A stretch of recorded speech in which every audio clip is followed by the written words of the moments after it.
Greetings, and welcome to the Bowling Green First United Methodist Church. We hope that you enjoy what you're about to see, and you can find us on the corner of Broadway and Church Streets at 11 o'clock on Sunday mornings. Or you can find us at bgmethodist.org and on Facebook at Bowling Green First United Methodist Church.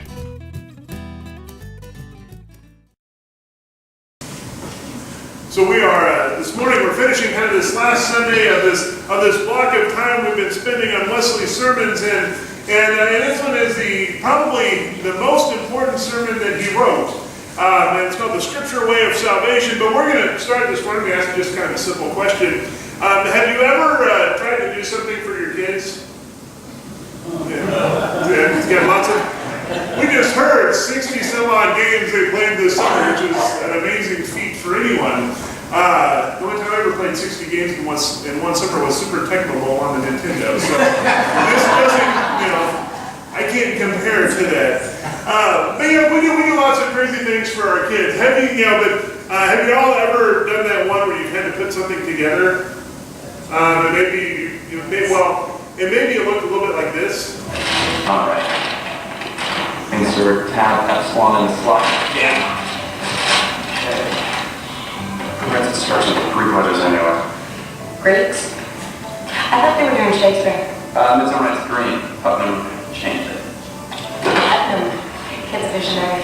Yeah, well, I think it's a crush on Zoe. It's cute. It's all very normal. Normal is good. Well, normal's very good. The more the better. I don't used to make my costumes. You used to do theater? Believe it or not, Carter, I didn't have childhood dreams of becoming a commando. So you went from being told to break like that to be wrestling. Enjoying yourself. Yeah, but I gotta get this to Zoe for rehearsal. Trying to score some points. Tell her to bring one for me. Y'all ever done that? You've been in that position, you're trying to make something, maybe it's not Greek, that the instructions are in, but have you ever grabbed the instructions out of that box? Maybe it's the bicycle that you're trying to put together on Christmas morning, and you realize they put the wrong instructions in the box, and you notice because they were written in Chinese. That we find ourselves in kind of those places sometimes where some of the instructions, they don't make a lot of sense. But we can even go beyond just like putting stuff together. What about, how many of you as parents have ever wished that you were given this book before you became a parent? Now, how many of you wish that maybe you were given that book about 9 months before you became a parent, so you were ready when they got here? Kids are hard, kids are difficult. Lots of things are hard and difficult, but we don't always have the best instructions that we need for them. And we may not even be sure what we're doing all the time, and it becomes a challenge. Just trying to get things to fit together, to be pieced together. And I don't care what IKEA says, things can be hard. They aren't always easy to put together.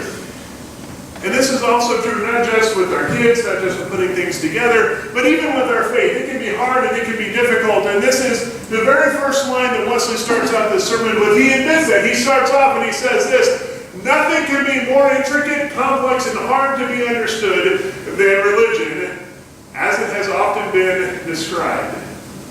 Now it's that last part that we got to pay attention to, because this is when Wesley began. This is when we should begin to go, all right, Wesley's going to do something here, because as it has often been described, because he goes on just a couple of paragraphs later, and he says, yet how easy to be understood, how plain and simple a thing is the religion of Jesus Christ, provided only that we take it in its native form, just as it is described in the oracles of God. Wait, didn't he just say this is hard and complicated and an intricate thing that we're doing, and now he's saying it's simple? Something's not connecting here. But it comes down to that piece where Wesley says, as it has often been described, it is hard and difficult. And this is where he begins to kind of put things together, because we like to make things hard and difficult. If something is really, really, really important to us, like our faith, even like our kids, we think, well, it's got to be hard, and it's got to be difficult, and it's got to be complicated and intricate and complex and all that stuff, because if it's not, then it really isn't worth it, is it? So we make things hard, we make it difficult, and Wesley is saying, but it shouldn't be. That is not how it is described. That is not how we receive it in Scripture. And he's right about that. It's not. The way Scripture describes our salvation, describes our faith, it is not hard and difficult. It may be hard and difficult to live out, but the concept is not hard and difficult. But we've got to let go of some things. And so he begins to point out, and he begins to point out what is important to our salvation. Our salvation is the end goal for this life that we live, and we have salvation through faith. And then he makes this big statement in there. He says, heaven is not the ultimate goal of our salvation. And basically he says, if the only reason you have faith is so you can get into heaven, you're doing it wrong. And you all have heard me say this before, and I think Wesley would probably agree with me, that getting into heaven is not the goal of our faith, it's a side effect of living out our faith. That is, that's what that is. But there is something more important about our salvation than just getting into heaven. Wesley argues, and he does it all over the place, he says that our salvation comes and we can be saved in this life so that we can live a saved life here on earth. That's why last week we talked about Christian perfection, or this idea that we can be spiritually healthy. Because then we are living our lives in the right way. We are living our lives in a good way. And he hammers this point home over and over and over and over again. And he points out that this is where Scripture is leading us. This is why he calls it the Scripture way of salvation. Because Scripture is pointing to us. The long arc of Scripture leads us to salvation through faith. That's why he bases this sermon that he preaches, or that he gives to us, on verse 8 out of our reading from Ephesians. You are saved by God's grace because of your faith. This salvation is God's gift. It's not something you possessed. This is the gift that God gives to us. Salvation is God's gift.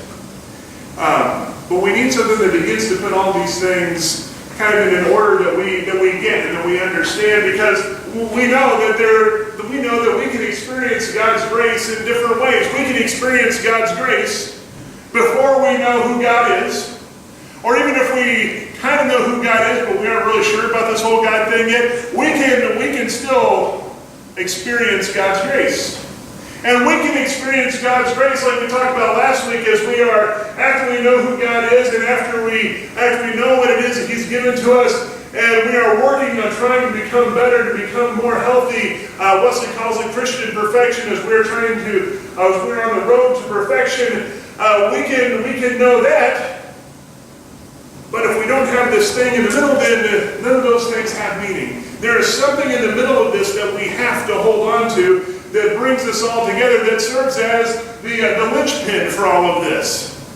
You know that last bolt on that bike you're putting together at 2 o'clock in the morning that's going to hold the pedal and the chain and everything onto the bike, and that you've got to get that in there, otherwise the whole thing will just fall apart. Or the thing on the wagon wheel that holds the wheel onto the cart or onto the wagon so that it keeps moving and it all stays on. It's that thing that holds everything together. That's what we need. For us as people of faith, the linchpin for us is justification.